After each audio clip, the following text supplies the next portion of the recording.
Welcome to The Loyalists. I am your host, Adam Long, VP of Sales at Yotpo, the retention marketing platform for e-commerce brands. In a world where shoppers are overwhelmed with options and loyalty is harder than ever to earn, we sit down with the people behind the brands that break through the noise. How did they determine the loyalty strategies for their brands, and what were the key factors they considered to create a lasting connection with their customers? In each episode, we will focus on a different area of loyalty, doing a deep dive into the world of customer loyalty, where strategy meets psychology and real-world success stories come to life. We will find out what is the secret sauce that turns a cool product into a world-leading brand with loyal followers. Today's episode is about a question more brands should ask themselves.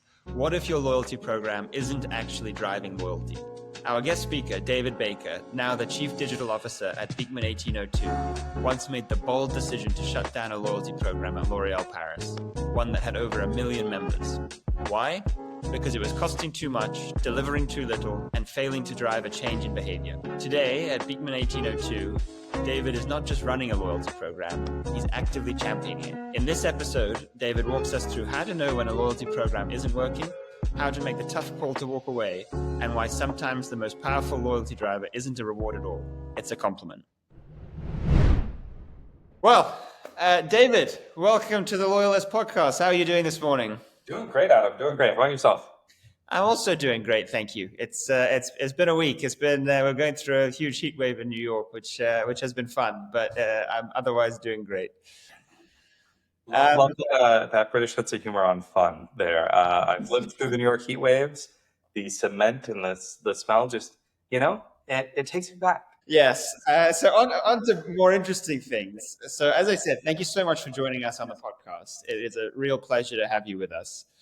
I want to actually start the conversation going back to 2017. So quite a long way back into history. And I believe it's May 2017 where you came into L'Oréal Paris in a leadership role, and you saw a situation where they had a loyalty program in place. I believe, correct me if I'm wrong, I believe with over 1 million members of the program. Yep. And you went about starting to assess that program and trying to understand how it was performing. So first of all, walk me through kind of what it was like to coming into a business like that, and then how you then went on to start looking at that program and thinking about how it was structured and all that sort of stuff. Yeah, certainly. Let me give a little bit of background before we dive into that. But I've been in the digital space for 15 years. I've always been the digital guy and have always had just a little touch and feel on the loyalty side, mostly on the growth side. This was a role that I stepped into. It was my second role at L'Oréal. I had started out on their paid media side, leading all their data strategy, really helping grow their in-house team. And after setting that up for success, moved on to a new role, got promoted to take on a big challenge we had, which was how do we grow our first-party data within our largest flagship brand? So I moved from the corporate team at L'Oréal to L'Oréal Paris, flagship brand, where we had a database and a CRM of over 8 million people. We had about 1 million people in a loyalty program. And it's very strange when I walked into there, because if you go to the website today, you can't actually buy anything from LoyalParis.com.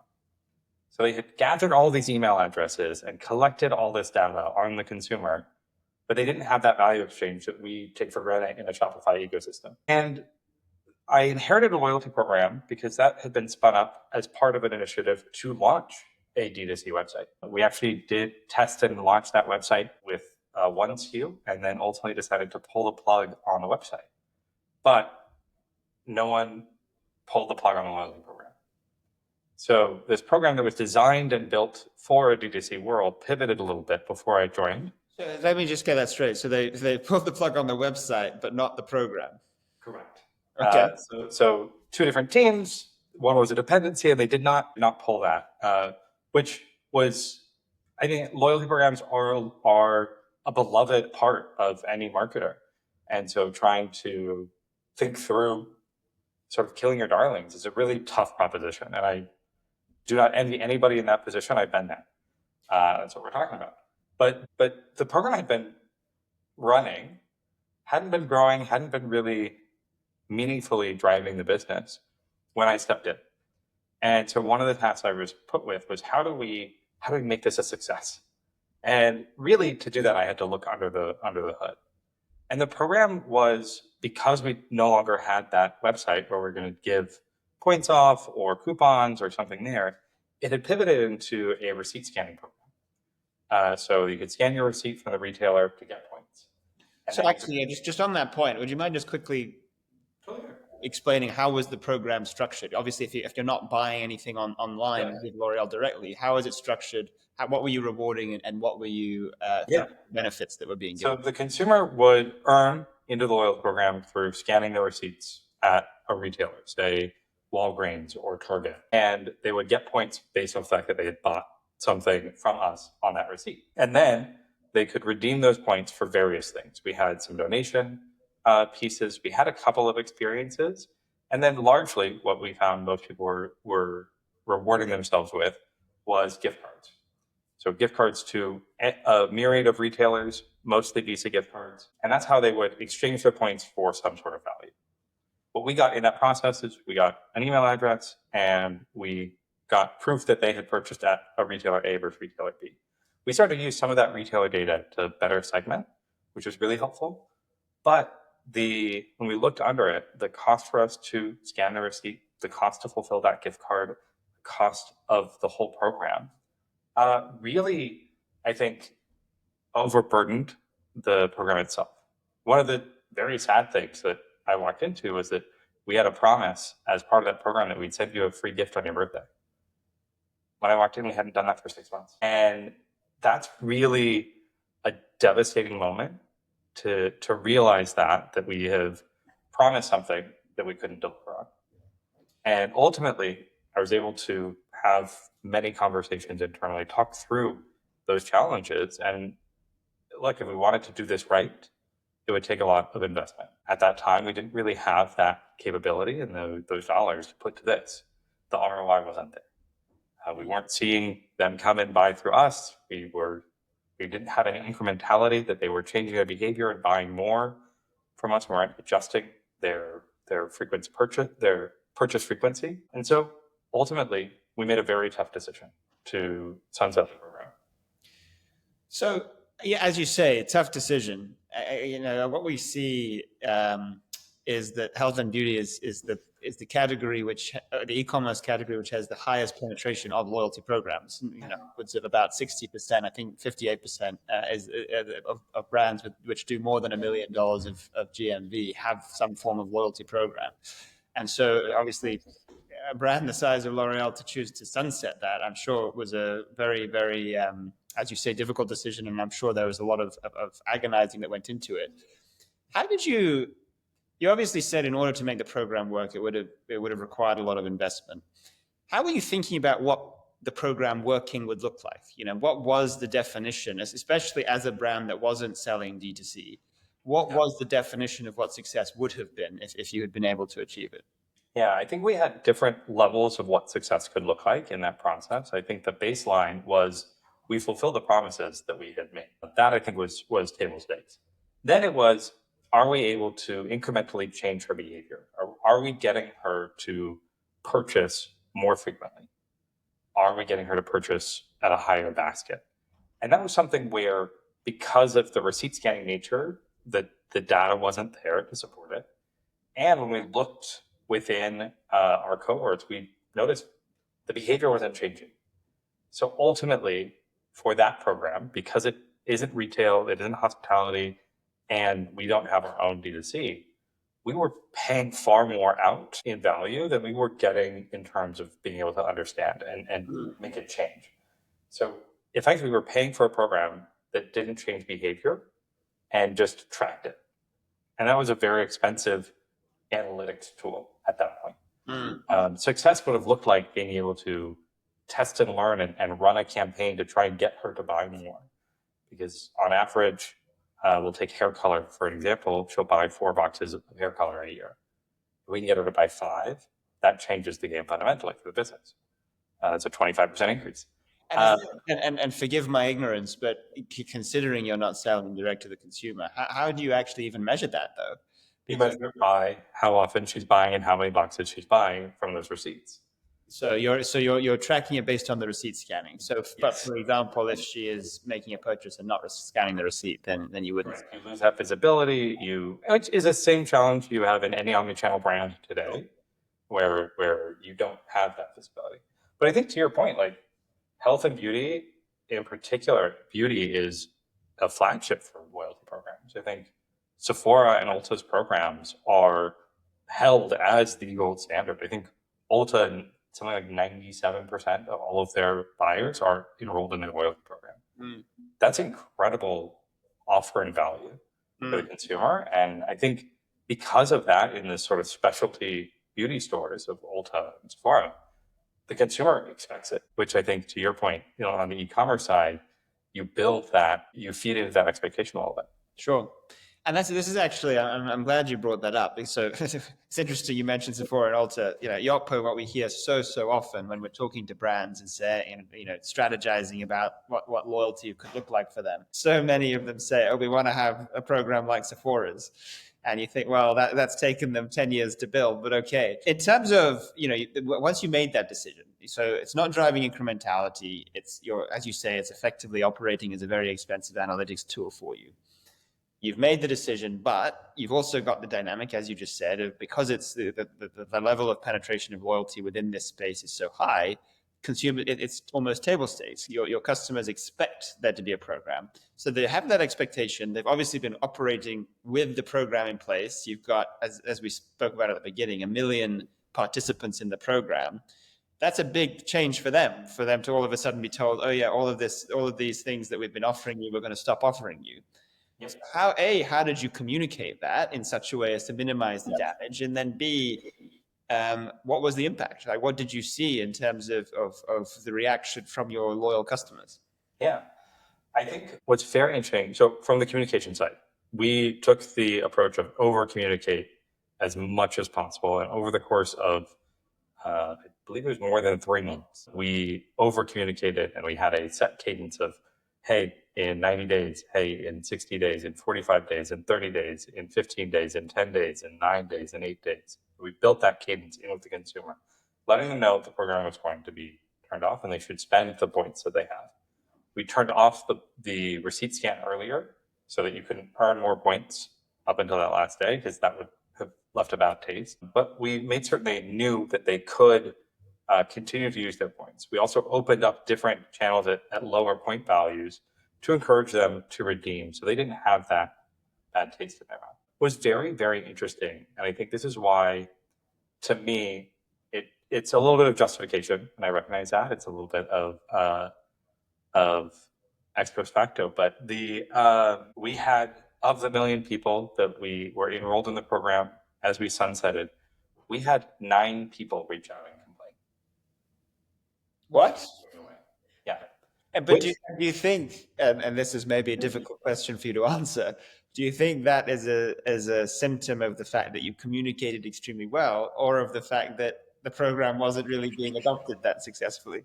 That 9 was from the start of the communication process till the end. So for me, there is a little bit of that, of the communication, but to me, it sort of validates the hypothesis that it actually wasn't incrementally changing your behavior. Yeah. It was just capturing that data and that understanding of the consumer. And that's a very expensive, not tooled for that analytics tool. And it was very difficult of a conversation. We had to really talk through that. And I think one of the things that really helped along that way, I think internally in particular, but was a lesson I learned elsewhere as well, but I think took into it, is that the actual best part of being loyal to a brand wasn't the value exchange of points for dollars. That absolutely helps. Don't get me wrong, everyone loves a deal. From people who spend thousands of dollars, love getting a little bit of a deal, to people who are scraping their pennies together and need a deal. But what actually moved the needle a lot more when we talked to our consumers was how other people in their lives talked to them about how they looked and felt. And really, for us, the best signal of loyalty wasn't are they scanning the receipt? It was, do they feel better? Does someone in their life give them a compliment? And I had learned that when I was working with Bonobos prior to their acquisition into Walmart. But like the best way to get a guy to repeat purchase was to have someone else in his life, typically the woman in his life, say, "Your butt looks good in those pants." And that just gave a confidence boost and an inner self-worth. And for the brand of L'Oreal Paris, was grounded in the the iconic belief that you are worth it. Yeah. That was really validating as well, that what mattered wasn't the receipt scanning points for gift cards clunky system that we had. It was, does she feel better? Does she feel more worth it because of the product she's using? And do you think that the driver of that is more so the product and the quality of the product you're producing, or do you think it's more kind of, I guess, like the marketing around the product? What I'd love to understand is you were spending whatever you were spending on the loyalty program, you sunset the program, you say the more important thing is, to your point, how do you feel when you wear it? What do people say to you when you wear it? So that's obviously, as a brand, something that you want to make sure happens more. So then how did you think about reallocating whatever spend you had on the loyalty program to try and achieve that? And if so, what possibly were the things that you were spending on to try and achieve that? Yeah. So I think one of the things that we saw there is that it absolutely is the product. There is the marketing as well, but the biggest challenge is, how can you tell the difference? Yeah. And I'm going to use an analogy here, and it's coming off the top of the head, so it's a little rough, but when you're making dinner at home and you're making a pasta sauce, is it the onions? Is it the garlic? Is it the tomatoes? Is it the cream? Is it the cheese? What makes the sauce the sauce? If you remove any one element of that, it's going to change the profile. I think it really is all of those things working in concert. So it's hard to dissect that. And so we leaned much more into the product, where L'Oreal is a very product forward brand, and delivering the best quality product. There's an element of the marketing to get people to know that it is the best quality product, that it doesn't damage your hair, that it has smoothing and conditioning built in. But I think in particular, what we did with a lot of those dollars was, how do we still have that data capture element and provide a surprise and delight service to the consumer that is not tied to the receipt scanning clunkiness? Yeah. So we invested that in a handful of different resources, but it really came down to sampling programs. We had a lot of product where we wanted to get it in the hands of the consumer. How do we do that? And so we partnered with some vendors who could do that D2C fulfillment for us effectively, but we aren't taking their money in a Shopify ecosystem. We are delivering product to them. It actually ended up being a very good and valuable way for us to grow the overall database of the consumer that we knew about, get product in our hand for trial. And most of the time, what we were sending her were product that we were overstocked on, that we had bought into with a retailer order in mind, and the retailer cut the order. So we're sitting here on a great shade of color that doesn't really have a home on the shelf anymore that she might want, or a great skincare product, or a great mascara. And getting that to her as a free sample of a full-size product really helped our P&L out in terms of the COGS. It helped us get data. And it was one of those things where, how can I take something we have an excess of and turn it into something of value for the consumer and value for us? I love that. And I think, but then I guess looking back, you obviously you sunsetted the loyalty program. You invested in these other areas to try and boost that customer experience and give value to the consumer, as you say. So looking back, based on that experience, how has it shaped your thinking about loyalty and loyalty programs? Like, would you, from that, say, I don't think we ever need to do a loyalty program again? I know that's not the case, because we're about to talk about your current role where you do have a loyalty program in place. So how did it shape your thinking around it? I'm not going to lie, it colored my thinking a lot. I think I very much took the approach, unless you have your owned and operated distribution, like, this isn't for you. If you're Starbucks, this makes sense. If you are hospitality, where you have empty capacity that you can upgrade someone to, this makes sense. If you are Sephora and also you're a retailer, this makes sense. If you're a single brand and you're beholden to those other retailers, does a loyalty program make sense? And I really struggled with that for a while. I didn't move straight to Beekman. I worked agency side post L'Oreal and had really some struggle on like, no, you shouldn't do this. Brand who sells 90% of their stuff through wholesalers. Yeah. This is going to be a distraction and it's going to, I recommended against it. Yeah. When I joined Beekman, we had a program in place. I don't know if at that point I would have suggested starting one, but it did let me look at that and reflect and reset my my understanding of the program in the D2C space. So that's fascinating. You said if they hadn't, you joined Beekman in late 2022. You said if they had not had a program, you don't think you would have thought about starting one. But they had one, so you looked at it, and you've obviously decided to keep it. So before we talk about how you restructured it and redesigned it, like why did you decide to keep it? What convinced you that it was worth it at Beekman? Yeah. So I think really the fundamental assumptions underlying it were different. I think just for the same reason that L'Oreal, we created that program pegged to the launch of the D2C site. We didn't launch that site. We didn't roll that out fully, but also kept the loyalty program. So that dependency was gone. Here, we had that dependency. It was baked in.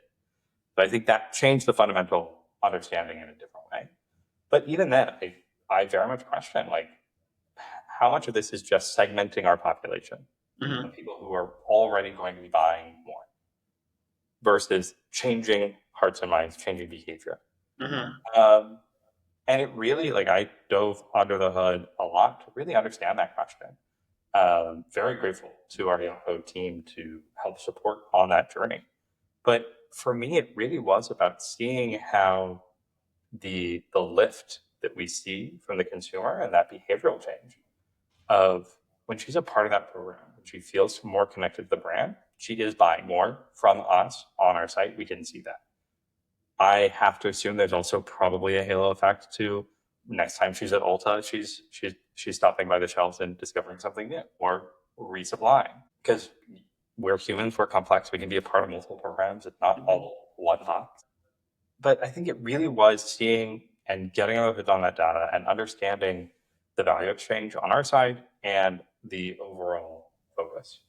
So on that point, so you felt that it wasn't just a segmentation tool. You felt like it was actually driving a change in behavior in a way that we spoke about wasn't happening with L'Oreal. What was the behavior that you were looking at? Where was the incrementality? How are you assessing that? And what was actually being driven by the program?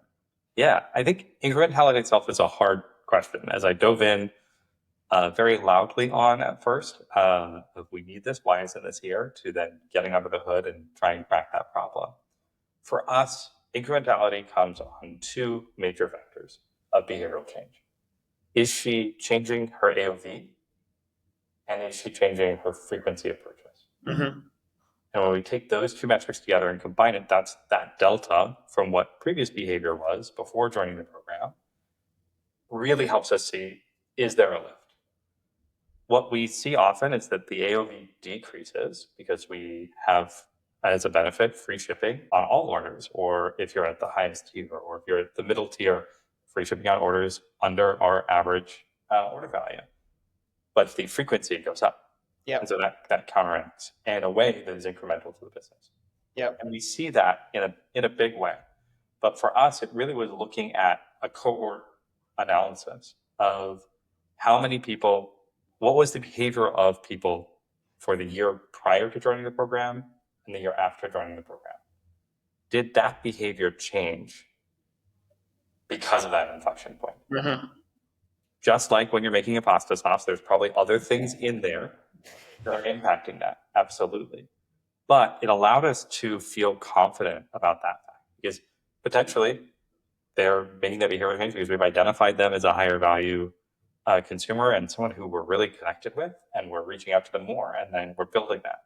Yeah. But we are able to see that the program helped drive that incrementality. And that was a big unlock for me of really diving in there. And it was something where, like, transparently, like when we started the journey, Yapo was very keen to talk to me about incrementality because it was on everybody's lips and that we hadn't quite built it yet. And now being able to see that in a lot of different ways throughout the product really helps us determine that.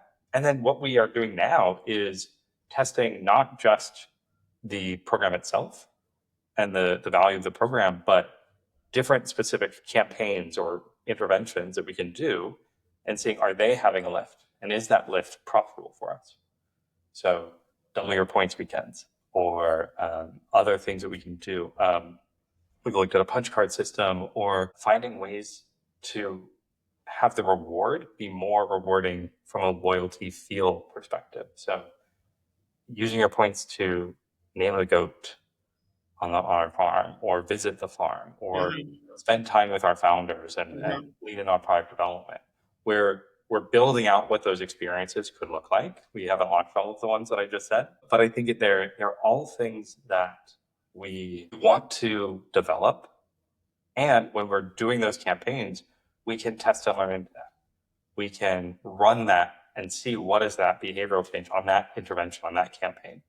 So I'm a very data-driven person, as you can tell, and really getting in on that helps me validate the emotional side of the loyalty program, the connection to the program. So on that point, like you gave a phenomenal example just there about like name a goat and visit the farm and stuff like that. So for those who are listening who maybe are less familiar with the brand, it's a very mission-driven company, very focused on being cruelty-free. I believe a lot of your products are made with goat milk. If you kind of all of our products are made with two key ingredients: goat milk and kindness. Because goat milk has the same pH as human skin, it lets all the active ingredients work really well for sensitive skin. And our brand was founded on an act of kindness. And so we literally put both those ingredients on the back of the bottle every single time. Okay. And then you just gave a very specific example a second ago, but what role do you think that mission and those values as a brand, what role does that have for loyalty in general, but also within a loyalty program specifically? Yeah, I think for us, if I take that compliment example from Bonobos of hey, this makes your butt look good, or L'Oreal, like I feel worth it. For us, that moment is still like, do you feel better about your skin? Being kind to yourself is actually, and we've partnered with the University of Oxford and kindness.org, an amazing organization looking and researching the power of kindness. When you're kind to yourself, your whole body is better. So for us, it is imbuing the program with that kindness. And on top of that, I think really trying to find the moments and highlight when the consumer is getting those compliments, is getting that. The best example is that for me personally, maybe not best, the most personal example is my mother-in-law. She started using our moisturizer we launched last year. It's our MilkRx cream. It's the best formula I've ever seen in my career in beauty. And she started using it, and she went to her dermatologist, who she goes to regularly, and they went, "What did you change?" "Something happened. I've never seen this before. Your skin looks so good." She's my mother-in-law. She probably is already loyal to the brand. But that moment switched it from a obligation as a favor and a kindness to her son-in-law to she really believes in it and buys into that system. And it really is, for me, that finding those moments and then elevating those stories in our marketing, elevating those stories of kindness in our program, and trying to encourage as well the cross-functional nature. And what I love about Yapo is trying to pull those reviews and prompt people in the reviews. So who told you? Did someone tell you something that made you feel better since using this product? Is a question that we ask in those reviews to try and bring that forward. Yeah. So that's really, really, I love that. And with those changes that you've made with the program since you've joined, and coming back to the conversation around incrementality, you've seen, I believe, an uplift in terms of, you spoke specifically about the frequency of purchase. So what you've seen is that the redeemers of points within the program purchase over 4 times more frequently than those who don't redeem, and that their spend per year is over 2 times higher.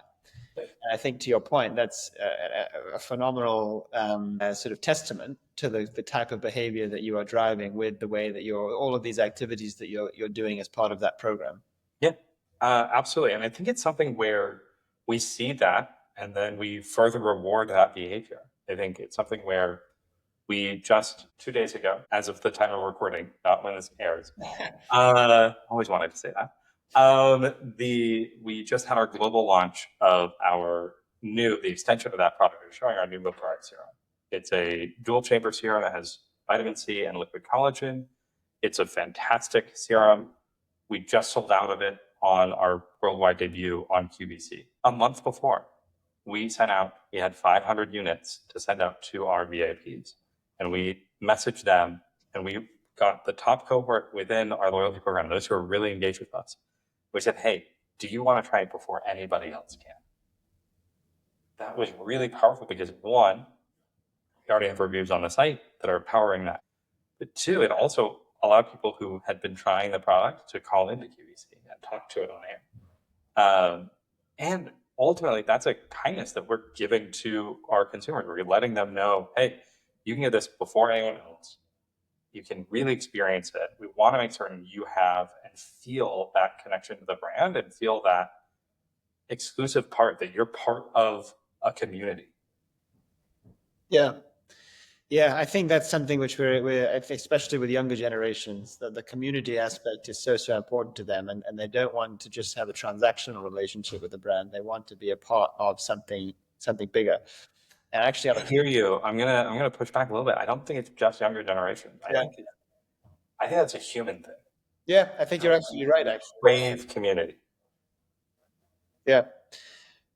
Okay, I'm going to move on now to talk about subscriptions.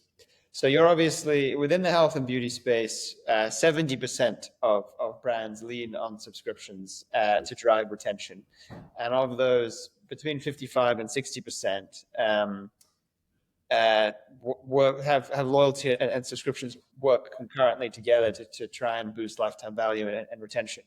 You, Beekman, have a subscription program. I believe you offer a percentage discount for those who sign up to it. So I'd love to get your take on how do you think about the interactivity between subscriptions and loyalty? In particular, we've actually recently did a survey of our customers, and 50% of them said that they see huge value in a strong integration between their subscription and their loyalty programs. What do you think that means? What is a strong integration, and how do you think those two things should interact? Yeah, I think there's likely a place for brands who only have subscription, for brands who only have loyalty, and for brands who have both. And I think we are a brand that falls into the category of having both. And for us, that's because we are not we're not like supplement brands that are only subscription. If I think about the classic example of Athletic Greens, you buy it on subscription. You can, I think, buy a single, but it's like 5 times more expensive. They incentivize you to never do that. Yeah. So 90% of revenue is from subscriptions. That may not make sense to also add in a loyalty program. It's baked into that auto replenishment, and you instead have milestones. You have brands who only have a loyalty program because it's more one-off purchases, or you buy into a product and then extend that. That's something like devices might be in there. I think of like a TheraFace.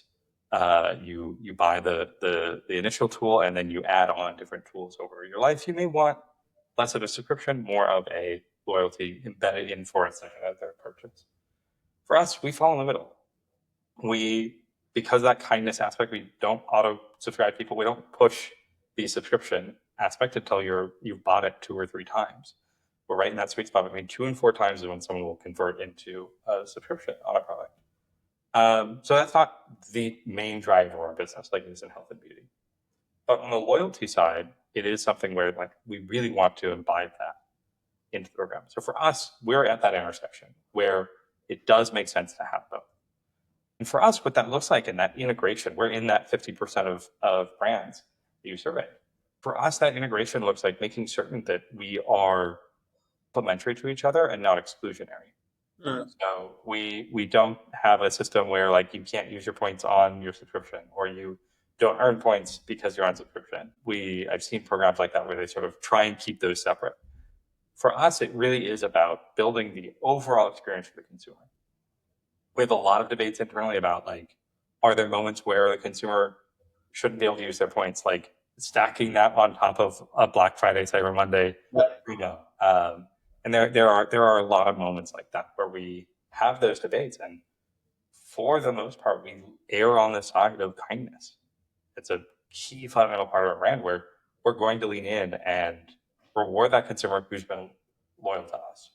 So you give them the discount to sign up for the subscription, you're rewarding points, you're allowing them to redeem points on the subscription orders, and then you add in the potential additional discounts that might happen for seasonal sales, sorry. And you're okay with that. You're willing to, as you say, maybe accept that some people might abuse that, because you think overall it's actually it's rewarding more customers than who are taking advantage of it, and it's driving the type of behavior that you want in general. Yeah, you just in saying that and hearing that reflected back brought me to an early point in my career where I had a leader who really imbued in me the need to trust others. I think when I started my career, I was very distrustful. How are people trying to fraud me? How are people trying to get one over on me? And I could sustain that, and every time someone did, I would get worse and worse and worse and go down and be more distrusting. But then if I tried trusting people and treating them with that kindness, then I'd actually see that dividends pay off. I hadn't thought about that in connection with loyalty, but as you said that, it reminded me. Because for us, like, yes, there are probably a very small subset of people who are stacking on stacking on stacking on stacking and trying to get one over us. In order for them to do that, they have to have bought into the program. They have to have tried the products. They like the products. They're getting a one-time deal in that stacking on stacking stacking. Just going to buy more from us. And I think for us, our overall like rate of that happening is probably very, very low. For us, I am concerned around the economics, obviously, but from an aggregate perspective, that balances out. And if I were to try to spend my time and my energy saying, no, you can't do this, and no, you can't do this, and no, you can't do this, and playing whack-a-mole and building systems in place to prevent that, that's going to be such a wasted effort versus treating people with kindness and saying, here's our program, here's how to engage with us. Please do. Mm-hmm. The 95, 98, 99% of people who are engaging in that program without trying to take advantage of it, it's going to far more uplift. And I'm going to spend time, how do I reward the whole pie of that 90+% versus how do I protect that 1% from hurting me? And I think that, really waxes a little philosophical and a little personal, but I think it really is around how do we, as a society and as brands, like trust our consumers. Mm-hmm. We try all the time. I hear so much in the space of having, in the guise of sort of objection handling on your landing page, getting over all of those issues with the consumer. It's really about making the consumer trust that the product is going to do what it says. That's why you see so many 5,000-star reviews and as featured in all of these press publications and 30-day guarantee and all of these things that are trying to earn the trust of your consumer. How often are we trying to ensure that we are trusting our consumer the other way? Yeah. I see so many companies that come into my inbox of like, here's how we can prevent the fraud in the system that's happening, and like we want to have you focus on that. And for me, that's an opportunity cost that's not worth it. Well, I think that is a wonderful place to finish. So I want to finish with one final question, which is we started off the conversation with your time at L'Oreal where you sunsetted the program. You thought it was the right decision. You then moved into an agency world where you were, in many cases, as you said, advising brands not to do loyalty. Then you moved into Beekman, and you had the mindset of, if there wasn't a program, I wouldn't do one, that you've now converted, if you like, and you see the value. What has surprised you most about that journey? And if you were advising someone who is, where either they're deciding whether or not to launch a loyalty program, or they have one and they're deciding whether or not it's worth it, through all of those different types of experiences, what is the kind of the key thing that you've learned, and how would you advise them?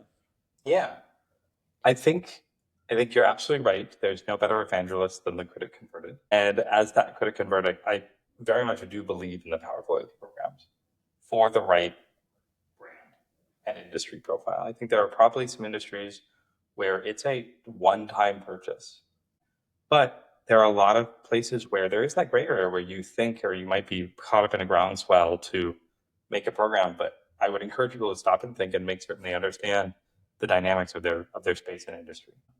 But overall, I think absolutely you should be thinking about how you reward your loyal customers, whether that is through a dedicated loyalty program, or whether that is through a community, whether that is through subscriptions. But that should be a fundamental part of every marketer, of how do we reward our customers who are rewarding us? How do we trust them instead of making certain they trust us? Yeah. Because at the end of the day, that fuels retention, that fuels trust in the program, that fuels word of mouth, which is still the number one way people hear about new products. If you can build that good experience and ensure that experience is a part of everything you do, that loyalty will come back to you. Yeah. And of course, what that experience looks like is going to vary from brand to brand and from industry to industry, depending on who you are as a brand and what is the identity and the community that you're trying to build. Well, David, thank you so much for the time. It's been a real pleasure to talk to you today and to hear all of your amazing insights. And thank you so much, Adam. It's been a pleasure to be a part of the Loyalists. It's been a pleasure to have you. I wish you all the best. Enjoying the Loyalists? Follow us wherever you listen to podcasts so you never miss an episode. And for even more expert insights, strategies, and the latest loyalty trends, subscribe to our newsletter linked in the show notes and have them delivered straight to your inbox. Thank you for listening, and see you next time.